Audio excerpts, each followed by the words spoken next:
Madam Blavatsky संपादकों द्वारा हल की गई पहेली एबरडीन से थियोसॉफी के एक अज्ञेयवादी छात्र का उत्तर देती है। सबसे पहले लूसीफर वॉल्यूम में प्रकाशित हुआ। 2/9 मई 1888 pp 254-60। ब्लावात्स्की के कलेक्टेड राइटिंग्स में पुनर्प्रकाशित IXPP 282-85। उपरोक्त पत्र या तो गूढ़ सिद्धांत या उसके प्रतिपादकों का अभियोग है।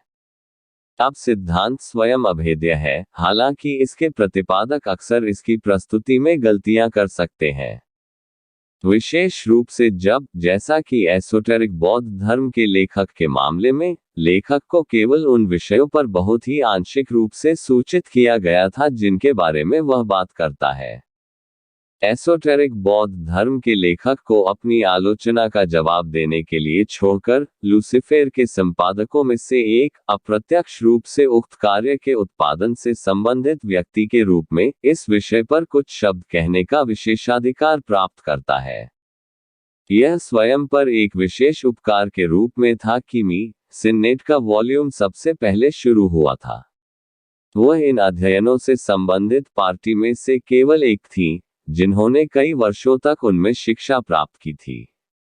इसलिए कोई भी खुद से बेहतर नहीं जान सकता कि इस विशेष सिद्धांत के ऐसे या किसी अन्य सिद्धांत में क्या था या क्या नहीं था। हमारे संवाददाता को इसलिए ध्यान में रखना चाहिए कि एसोटेरिक बौद्ध धर्म एक अधिक सही होगा कि प्रकाशन के समय इसके लेखक के हाथों में उपलब्ध ऑकल्ट डेटा तुलनात्मक रूप से कम थे। अन्यथा ऐसा प्रतीत नहीं होता कि वह मनुष्य को वानर से प्राप्त करता है, एक ऐसा सिद्धांत जो मास्टर्स की दृष्टि में बेतुका और असंभव है। गूढ़ दर्शन के तत्वों को आत्मसात करने के लिए जनता की तैयारी का परीक्षण करने के लिए केवल एक अस्थायी प्रयास सावधानी से किया जा रहा था।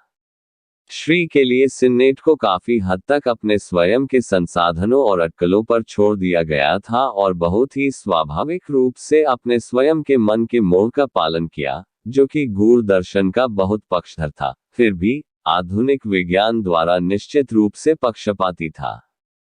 नतीजतन तब किए गए रहस्योद्घाटन को जानबूझकर किसी विशेष समस्या का विस्तृत उपचार प्रदान करने के बजाय सिद्धांत के विहंगम दृश्य को प्रस्तुत करने के लिए डिजाइन किया गया था।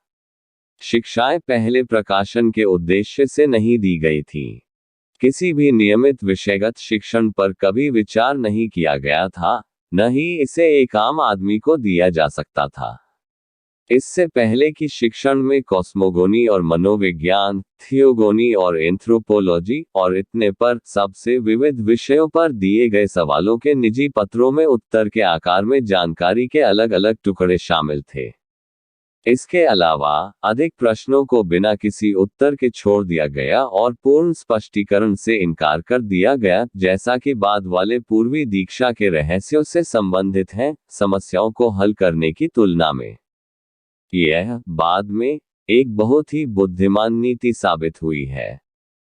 यह एक और पूर्ण भौतिकवाद के इस स्तर पर नहीं है, दूसरी ओर सतर्क अज्ञेयवाद के और विज्ञान के सबसे प्रतिष्ठित पुरुषों के बीच लगभग हर व्यक्ति की अटकलों के संबंध में अनिश्चितता के उतार चढ़ाव के कारण एक बौद्ध धर्म का अर्थ बुद्ध से ज्ञान होगा। एक संत, एक बुद्धिमान व्यक्ति और अनिवार्य क्रिया बुद्ध्याध्वम जाने। और बौद्ध धर्म गौतम बुद्ध का धार्मिक दर्शन है। डॉक्टर के रूप में एच विल्सन ने विष्णु पुराण के अपने अनुवाद में बहुत सही टिप्पणी की है। सोम चंद्रमा के पुत्र बुद्ध और बुध ग्रह के शासक, वह जो जानता है, बुद्धिमान के साथ भ्रमित करने में बहुत गलत अटकलें उत्पन्न हुई हैं। बुद्ध कोई देवता, नश्वर, या वह जिसके द्वारा सत्य जाना जाता है, या व्यक्तिगत रूप से लागू, गौतम या शाक्य, राजा शुद्धोधन का पुत्र। दोनों पात्रों में कुछ भी समान नहीं है और नाम समान है केवल तभी जब एक या दूसरे की गलत वर्तनी हो। बौद्ध धर्म लंबे समय से बौद्ध धर्म से पहले है और पूर्व वैदिक है।